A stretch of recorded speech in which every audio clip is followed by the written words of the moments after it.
Salam dəyərli izləyicilər. Bugün 8-ci sınavın 1-ci qrup 10-cu sinif fiziko suallarının həllinə baxaq. 31-ci sualda X oxu boyunca düzxətli bərabər yavaşlayan hərəkət edən cisim K nöqtəsini keçən andan 20 saniyə sonra M nöqtəsinə çataraq dayanır. Demək ki, bu cismin M nöqtəsindəki sürəti son sürətdir və 0-a bərabərdir. Cismin yola görə orta sürətini hesablayın. Başlanğıc sürəti isə bu qədərdir. Məsələ bizdən soruşur ki, orta sürətini hesablayın. Biz də bilirik ki, orta sürət ümumi yolun ümumi zamana nisbətidir. Ümumi zaman, məsələ deyir ki, K-nı keçəndən sonra M nöqtəsinə qədər 20 saniyə sonra dayanır. Demək ki, 20 saniyə hərəkətdə olub. K nöqtəsinin koordinatı -20, M nöqtəsinin koordinatı -80. Yəni, düz xətlə hərəkət edən bu cisim 80 minus -20, 100 metr yol gedib. Orta sürəti olacaq 5 metr böl saniyə. D bəndi. 32-ci sualda çevrə üzrə bərabər sürətlə hərəkət edən iki maddi nöqtənin bucaq sürətləri omega-2 bərabərdir 2 omega-1 olarsa, onların xətti sürətlərinin ədədi qiymətləri arasında hansı münasibət doğrudur? Daha doğrusu V2 böl V1 nisbətini soruşur. Şəkilə əsasən baxırıq ki, birinci çevrənin radiusu 2 bölgü R1 bərabərdir 2. İkinci çevrənin radiusu isə 3 bölgü, yəni R2 bərabərdir 3 olduğunu görürük. Xətti sürət, bucaq sürəti və radius arasında əlaqə düsturu V bərabər omega R-dir. Demək ki, V2 bölü V1 nisbətini məsələ bizdən soruşursa, biz də yazarıq ki, V2 bölünsün V1 bərabərdir. V2-nin yerinə yazarıq omega 2 R2, V1-in də yerinə yazarıq omega 1 R1 bərabərdir. Yuxarıda verilənə əsasən omega 2-nin yerinə 2 omega 1, R2-nin yerinə 3 omega 1, R1-in də yerinə 2-ni qeyd eləsək, bu 2 ilə bu 2 omegalar ixtisar getsə, qalar 3. Demək ki, V2 bölünsün V1 nisbəti 3-ə bərabərdir. Doğru cavab D bəndi. 33-cü sualda yer səthindən şaqili yuxarı atılmış cismin maksimal qalxma hündürlüyünün başlanğıc sürətdən asılılıq qrafiki hansıdır? Yuxarı atılmış cisim bərabər yavaşlayan hərəkət edir. Yavaşlayan gedən cisim ən yüksək nöqtədə ani dayanır. Həmin nöqtənin adı ən hündür nöqtə H maksimaldır. Düsturu isə V0 kvadratı bölünsün 2J. Yəni maksimum hündürlük başlanğıc sürətdən kvadratik asılıdır. E bəndi olar. 34-cü sualda sabit F Newton, F bərabər 10 Newton dartı qüvvəsinin təsiri ilə üfüqi səth üzrə hərəkət edən 4 kiloqram kütləli cismin sürətinin modulunun zamandan asılılıq tənliyi verilib. Cismə təsirdən sürtünmə qüvvəsini hərəkət edin. Sürətin düsturuna əsasən V bərabərdir V0 plus AT ilə V bərabərdir 1 plus 0,5 T-ni müqayisə eləsək, bu cisim bərabər yeyinləşən hərəkət edir. V0-ın 1, təcilin isə 0,5 olduğunu görürük. Yeyinləşən gedən cisim üçün əgər dartı qüvvəsi 10 Newton sağa yönəlibsə, demək ki, sürüşmə-sürtünmə qüvvəsi ona əks yönəlməlidir. Bu zaman əvəzləyici qüvvə böyük qüvvənin kiçik qüvvə ilə fərqinə bərabər olur. Kütləsi 4 kiloqram, təcili verib 0,5, dartı 10 Newtondur, sürtünməni bizdən soruşur. Biz də deyərik ki, F sürtünmə 10 minus 2, yəni 8 Newtona bərabərdir. 35-ci sualda çəksiz yaydan asılmış cisim şaqül aşağı istiqamətdə yönəlmiş 10 Newton qüvvə ilə dartılır. Tarazlıq halında yayda yaranan elastiklik qüvvəsi 50 Newton olarsa, cismin kütləsini hesablayın. Məsələnin şərtinə görə bu dartılan qüvvə 10 Newtondur. Cismin öz kütləsi elastiklik qüvvəsi 50 Newton olarsa, cismin kütləsini soruşun. Demək ki, burada yaranan elastiklik 50 Newtondur. Bu elastiklik yayı və ya cismi dartan deformasiya etdirici qüvvəyə bərabərdir. Buradakı deformasiya etdirici qüvvə də 50 Newton olmalıdır ki, elastikliklə qiymətcə bərabər, istiqamətcə əks olsun. Demək ki, bu 50-nin 10 Newtonu həmin bu qüvvədir. Yerdə qalanı isə mg olmalıdır. Demək ki, mg-nin payına düşür 40 Newton. Qısacası, elastiklik qüvvəsi qiymətcə deformasiya etdirici qüvvəyə, deformasiya etdirici də mg ilə həmin oradakı f-in cəmidir. Deformasiya etdirici 50-dirsə, mg-ni bilmirik, f də 10 Newtondur. Demək ki, mg oldu 40 Newton. Bizdən cismin kütləsini soruşur. M də olacaq 4 kiloqram. Yəni C bəndi. 36-cı sualda ipdən asılmış çəksiz link tarazlıqdadır. F2 30 Newton olarsa, T gərilmə qüvvəsinin qiymətini hesablayın. Çəksiz link tarazlıqda olduğuna görə baxırıq ki, askı nöqtəsindən F1-ə qədər olan məsafə D1 2 bölgüdür. Askı nöqtəsindən F2 qüvvəsinə qədər olan məsafə D2 4 bölgüdür. Qollar 2 dəfə fərqlənirsə, qüvvələr də 2 dəfə fərqlənməlidir. Yəni, kiçik qola böyük qüvvə, böyük qola kiçik qüvvə təsir etməlidir. Yəni, F1 qüvvəsi F2-dən 2 dəfə çox olsa, olacaq 60 Newton. Yəni, qısacası F1 D1 bərabərdir F2 D2. Buradan tapdıq ki, F1 oldu neçə? 60 Newton. Gərilmə qüvvəsini isə F1 və F2 qüvvələrinin cəmi əmələ gətirir. 30 plus 60 bu deyir nə qədər? 90 Newton. 37-ci sualda əvəzləyici qüvvənin gördüyü işin cismin kinetik enerjisindən asılı qrafiki hansıdır? V0 başlanğıc sürəti 0-a bərabərdirsə, bunun başlanğıc kinetik enerjisi də 0-a bərabərdir. Kinetik enerji haqqında teoremə əsasən A bərabərdir delta Y kinetik. Bu da bildik ki, kinetik çıx kinetik 0. Bu 0-a bərabərdir. A bərabərdir Y kinetikə. Demək ki, əvəzləyici qüvvənin gördüyü iş kinetik enerji ilə düz mütənasib asılıdır. 38-ci sualda ay səthindən 5 metr hündürlükdə olan potensial enerji 80 joule olan cismin kütləsini hesablayın. Bilirik ki, potensial mg h ifadəsi ilə təyin olunur. Potensial enerjisi 80 joule, kütləsini bilmirik. Ayın səthində sərbəst düşmə təcili 1,6, bu da oldu 5. 1,6-ya ixtisar eləsək, burada qaldı 500, M də olar 100 kiloqram. Bir dəqiqə, 500 yox, burada olacaq 50, bu olar 10 kiloqram.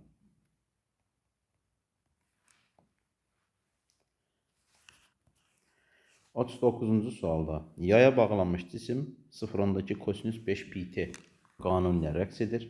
Rəqqasın amplitudunu bilirik ki, amplitud burada xm 0,2 metrdir və rəqs periodunu təyin edin. Bu isə omeqanın ifadəsidir.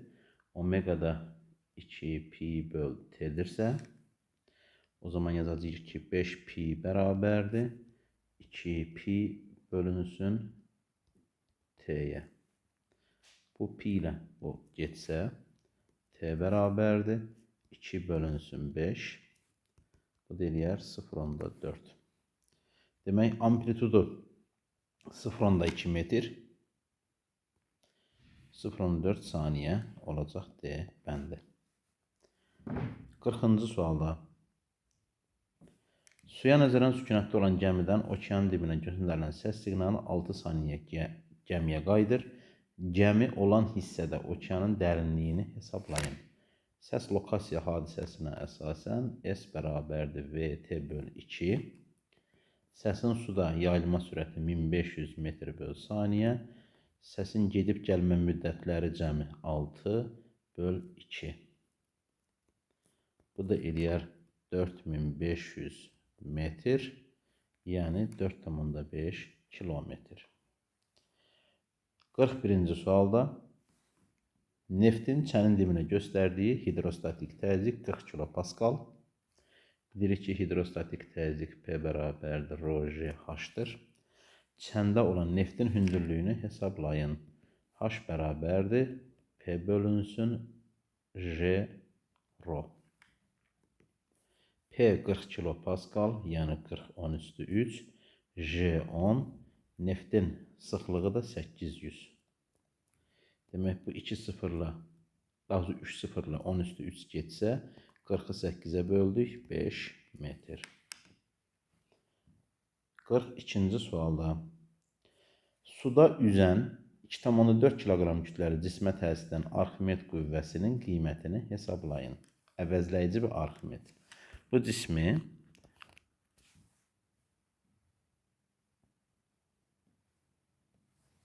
aşağıya doğru mg ağırlıq, yuxarıya doğru isə Arximed qüvvəsi tarazlıqda saxlayır.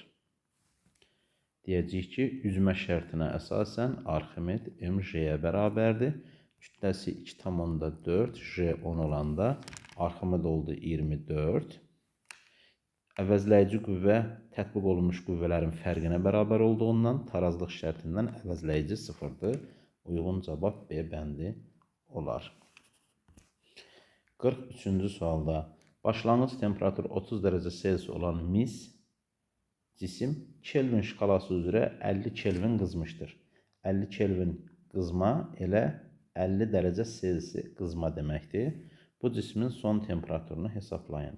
Bilirdik ki, Kelvinə uyğun dəyişmə Celsiusa uyğun dəyişməyə bərabərdir. Delta T T2 minus T1 deməkdirsə, delta T 50 dərəcə Celsius, T2 sonu bilmirik, başlanğıcı T1 və ya T0 verib 30 dərəcə Celsius. Buradan T2-nin 80 dərəcə Celsius olduğunu taparıq. O da olar C bəndi. 44-də verilmiş növ bir atomlu ideal qazın sıxlığının qaz atomlarının konsentrasiyasından asılı qrafiki hansıdır?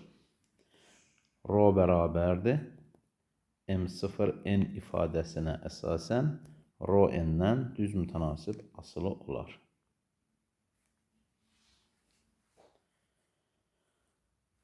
-45-ci sualda başlanğıc halda daxili enerjisi 14 kilocal olan, bu oldu U1, ideal qaz üzərində xarici qüvvələr 4 kilocal iş görmüşdür. Yəni, xarici qüvvələrin gördüyü iş A 4 kilocaldır.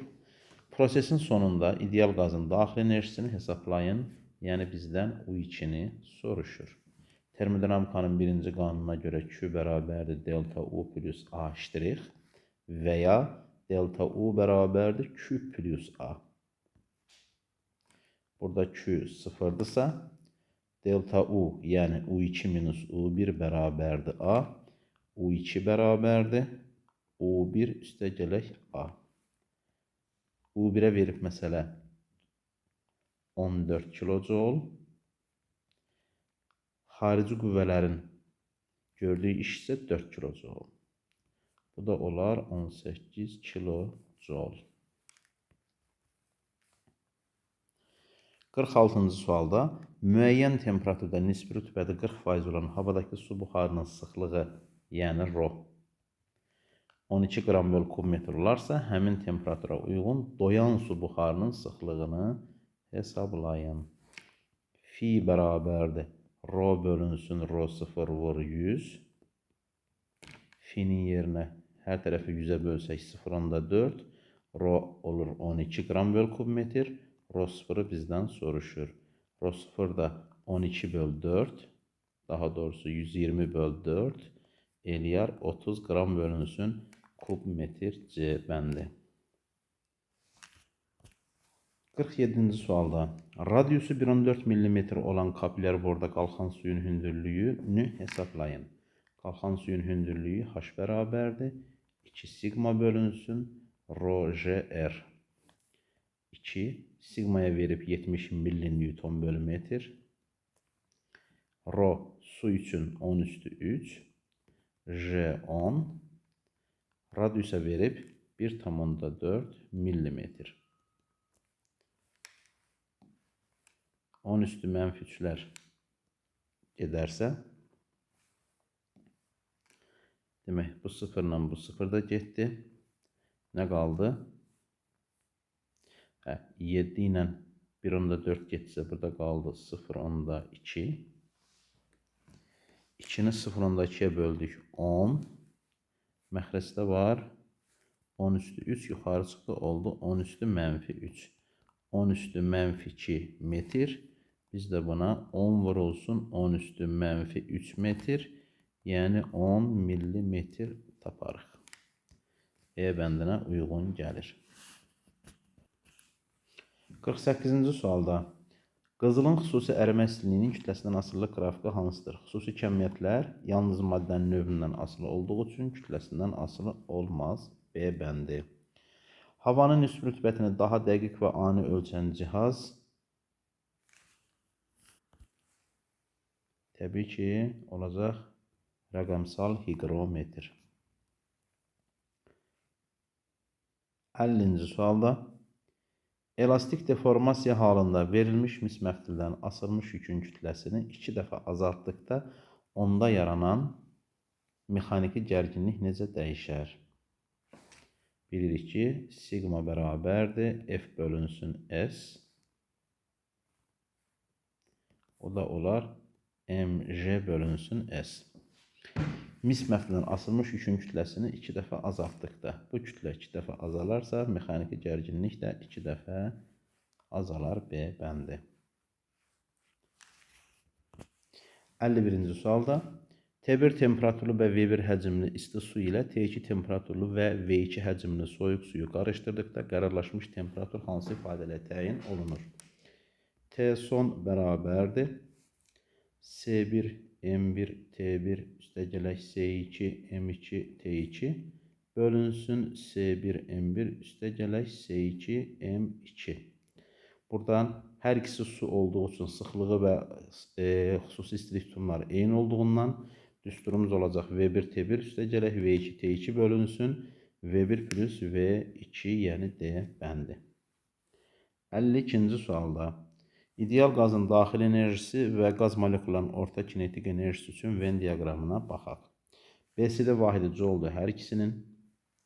Müsbət skalyar fiziki kəmiyyətdir. Qazın növündən, kütləsindən və temperaturundan asılıdır daxili enerji. Yalnız temperaturdan asılıdır. Yalnız temperaturdan asılıdır kinetik enerji.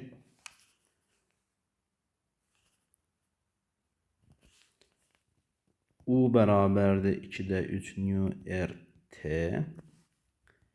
Y kinetik bərabərdir 2-də 3 KT ifadəsinə görə mütləq temperaturun ən aşağı qiyməti 0 Kelvin ola biləcəyinə görə hər ikisi nə olur?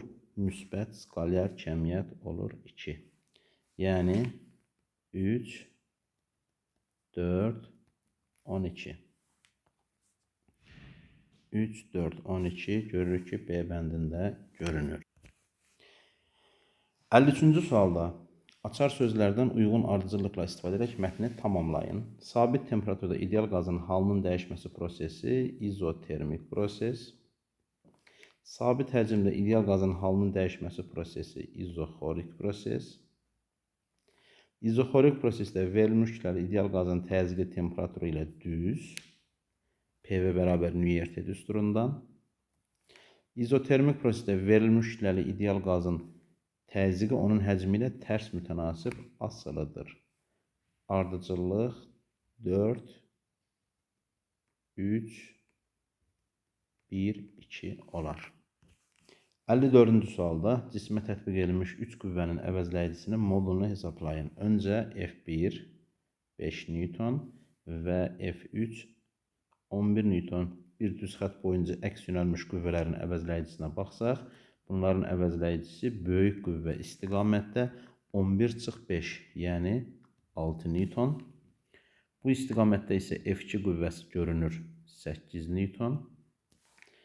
Bunlar bir-birinə perpendikulyar olduğundan əvəzləyicilər bu istiqamətdə yönələcək və əvəzləyici F6-nın kvadratı plus 8-in kvadratı 100, 100-dən də çıxar kök altından 10 Newton olar. Yəni 3 qüvvənin əvəzləyicisi oldu 10 Newton. 55-ci sualda K nöqtəsindən hərəkətə başlayaraq o tarazlıq nöqtəsi ətrafında rəqs edən yaylı rəqqasın bir tam rəqs ərzində getdiyi yolu. Baxırıq ki, O nöqtəsi tarazlıq, L amplituddur. Bunun amplitud məsafəsi 50/35, yəni 15 santimetrdir. Bir periyod müddətində getdiyi yol 4 amplituda bərabərdir. O da eləyər 60 santimetr. 56-cı suala baxırıq. Ortodakdakı psixrometrin quru və yaş termometrlərin göstəriciləri təsvir edilmişdir. Psixrometrin quru termometrin göstəricisinin sabit qiymətində yaş termometrin göstərişi azalarsa, yəni bilirik ki, delta T bərabərdir T quru minus T yaş. Qurunun sabit qiymətində yaşın qiyməti azalarsa, təbiidir ki, delta T artar. Biz də bilirik ki, fi nisbi rütubət delta T'dən tərs mütənasib asılıdır. Əgər delta T artırsa, fi azalmalıdır. Otaqdakı havanın temperaturu artar, azalar, dəyişməz. Quru dəyişmədiyi üçün dəyişməz. Nisbi rütubəti tərs mütənasibdən görürük ki, nə olar? Azalar. 57-ci sualda sabit kütləli, verilmiş kütləli ideal qaz izotermik sıxılır.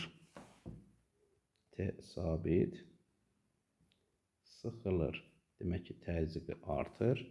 İzoxorik soyuyur. Təzyiqi azalır. İzobar genişlənir.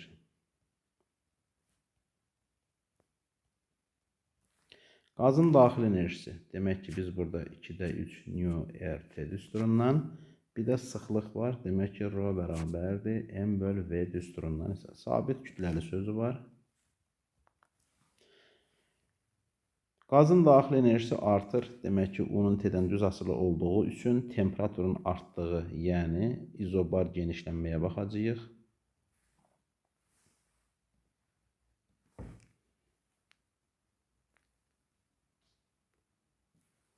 Qazın daxil enerjisi azalır, temperaturun azaldığı.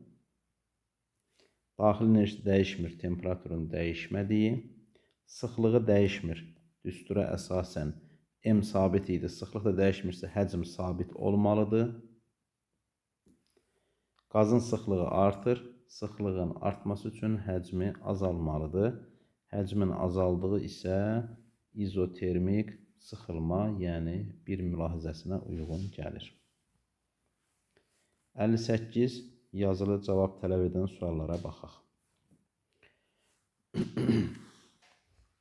58-ci sualda çəksiz ipdən asılmış düzbucaqlı paralellepiped şəklindəki bir cins cisim tarazlıqdadır. Demək ki, bu cismi aşağıya doğru mj, suya toxunmadığı üçün ipdə isə gərilmə qüvvəsi əmələ gəlir və 20 Newtondur. Demək ki, buradakı T1 mj-yə bərabər olub 20 Newtondur. Kran açılmaqla qab CD səviyyəsinə qədər su ilə doldurulur. Bu tarazlıq halında isə iplərlə gərilmə 12-dir.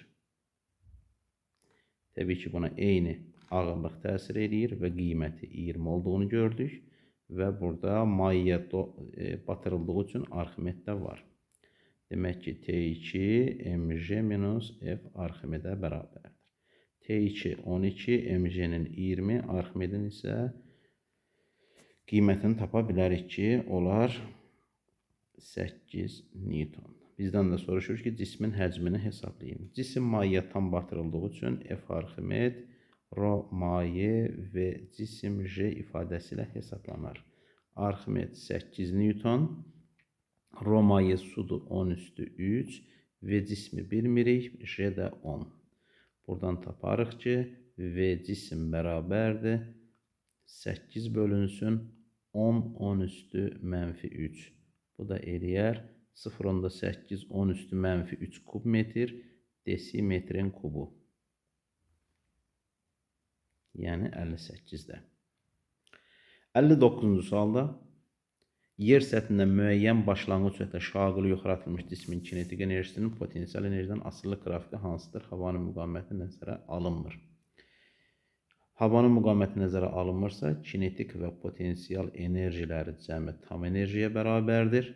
Həmin asıllıqdan kinetiki tapsaq, tam minus potensial. Buradan görürük ki, kinetik enerji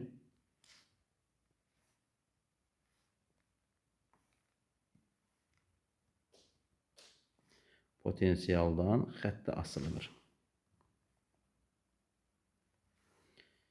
Bu nöqtə tam enerjinin və ya potensialın maksimalı, bu nöqtə isə kinetik enerjinin maksimalı və ya tam enerjiyə uyğun gəlir. Təbii ki, cisim yuxarı qalxdıqca kinetik enerjisi azalır, tamın sabit qiymətində potensial enerjisi artmalıdır. 60-cı sualda silindrik qabda porşen altında su buxarının izotermik genişlənməsi halının dəyişməsi verilib. Rho və koordinatlarında 1, 2 və 2, 3 hissələrində uyğun su buxarının kütləsinin necə dəyişdiyini yazın. Bizdən soruşur. Qrafikin 1-2 hissəsi doyan buxara uyğundur. Doyan buxarın sıxlığı göründüyü kimi həcmdən asılı deyil. Məsələ özü izotermik olduğunu deymişdir. Demək ki, burada buxarın kütləsi Rho V düsturuna əsasən sıxlığı dəyişmir. Qrafikdən görünür. Həcmi artdığı üçün 1-2 hissəsində buxarın kütləsi artar. 2-3 hissəsi tərs mütənasib asıllıq, yəni ideal qaz və ya doymayan buxar deyə bilərik. Burada kütlənin sabit qiymətində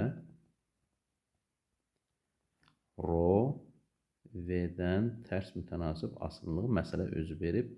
Rho bərabərdir M böl V ifadəsinə əsasən. Demək ki, 2-3 hissəsində buxarın kütləsi dəyişmir.